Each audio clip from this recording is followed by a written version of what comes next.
wabarakatuh. Bismillahirrahmanirrahim. Alhamdulillahirabbil alamin wa bihi nasta'in wa ala umuriddin waddin wassalatu wassalamu ala asyrafil anbiya'i wal mursalin wa ala alihi wa sahbihi ajmain, amma ba'du. Hamdan syukuranillah, salam sejahtera bagi kita semua. Perkenalkan, nama saya Muhammad Kusbami, biasa dipanggil Kusbami. Saya dari Fakultas Hukum Ekonomi Syariah, Institut Agama Islam Negeri Salatiga, Prodi Hukum Ekonomi Syariah. Ya, saya akan membahas tentang materi hadis riba, di mana masalah riba ini salah satu problem masyarakat yang menjadi pro dan kontra mengenai pendapat hukumnya suatu riba. Dari definisi riba secara bahasa artinya zaidah, yaitu tambahan. Riba berarti suatu penambahan di mana penambahan ini memberatkan kepada nasabah atau orang lain. Sedangkan menurut istilah teknis riba berarti pengambilan suatu penambahan dari harta pokok atau modal secara batil. Dari kata batil ini yang bertentangan dengan prinsip-prinsip muamalah dalam Islam. Larangan ini terdapat pada surat Ali Imran ayat 130 yang berbunyi, Ya ayyuhalladzina amanu la taqulur riba ad'afatan wattaqullaha la'allakum tuflihun. Wattaqun naral lati uiddat lil kafirin. Dari ayat-ayat yang tadi menjelaskan di dalamnya diharamkannya suatu riba yang berkaitan kepada suatu tambahan yang berlipat ganda. Itu dari penjelasan tentang yang ada di ayat Al-Quran.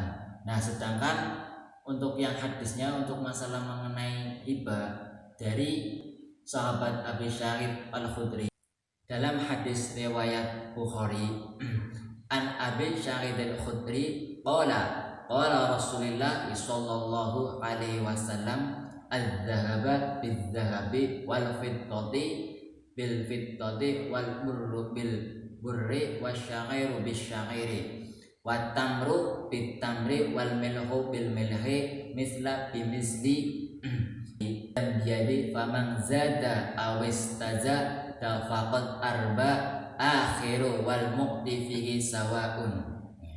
Diriwayatkan oleh Abu Sa'id Al-Khudri bahwa Rasulullah Shallallahu alaihi wasallam bersabda, emas hendaklah dibayar dengan emas, perak dibayar dengan perak, bur dengan bur, syair dengan syair, karena dengan kurma dengan kurma, garam dengan garam, bayaran harus dari tangan ke tangan atau cash.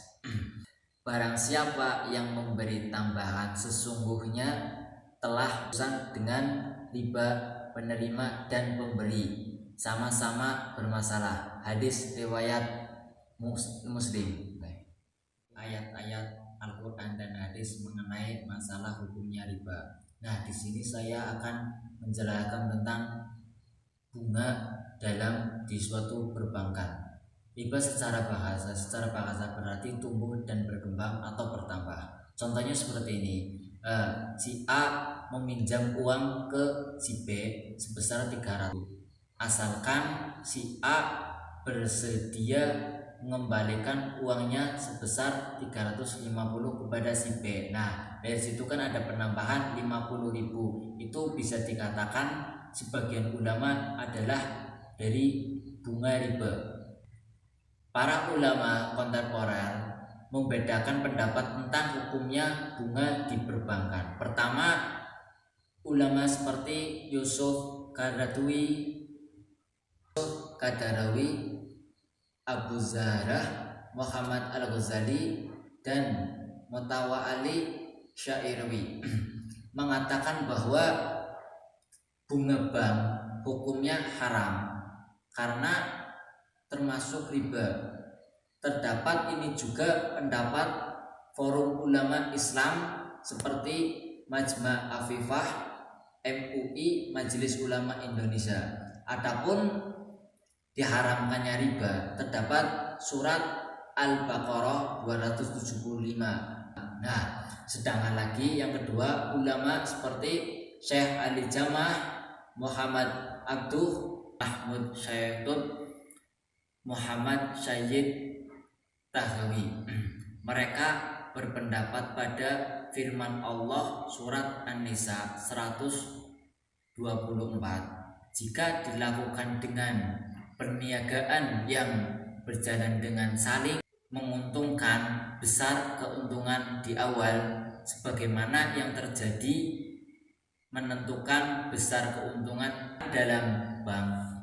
Diibaratkan tambahan tersebut sebuah imbalan besar jasa si nasabah kepada si bank sendiri. Jadi dari dua pendapat mengenai hukum bunga yang di bank itu masing-masing ulama mendefinisikan yang memperbolehkan dan ada yang mengharamkan. Kembali lagi pada suatu akadnya, jika saling memenuhi syariat, akad Islam yang diperbolehkan, semua pada niat masing-masing. Hadis yang menerangkan tentang niatnya, innama a'malu binniyat. Hadis innama a'malu binniyat. Mari kita berpedoman pada hadis ini, di mana hadis ini menjelaskan tentang niatan yang di awalnya. Dari paparan di atas dapat dipahami bahwa hukumnya bunga bank merupakan masalah halafiah. Ada ulama yang mengharamkan, ada pula yang memperbolehkan. Terdapat masalah halafiah seperti ini, prinsip-prinsip yang saling toleransi dan menjalani ini menjadi sebuah perpecahan umat semua. Itu tergantung pada niat diri sendiri. Janganlah menjadikan problem kontra menjadi menjadikan suatu masalah secara besar-besaran. Ya, selanjutnya itulah mengenai pendapat tentang bunga bank yang ada yang mengharamkan dan ada yang memperbolehkan. Jadi semua itu tergantung pada niat diri masing-masing. Ayat pada Al-Quran dan hadis sudah jelas, jadi janganlah mempermasalahkan tentang mengenai hukum dan haramnya suatu masalah bunga di bank. Itulah demikian yang saya sampaikan, semoga bisa bermanfaat. Jika ada kesalahan, saya minta maaf sebesar-besarnya karena kesempurnaan hanya milik Allah.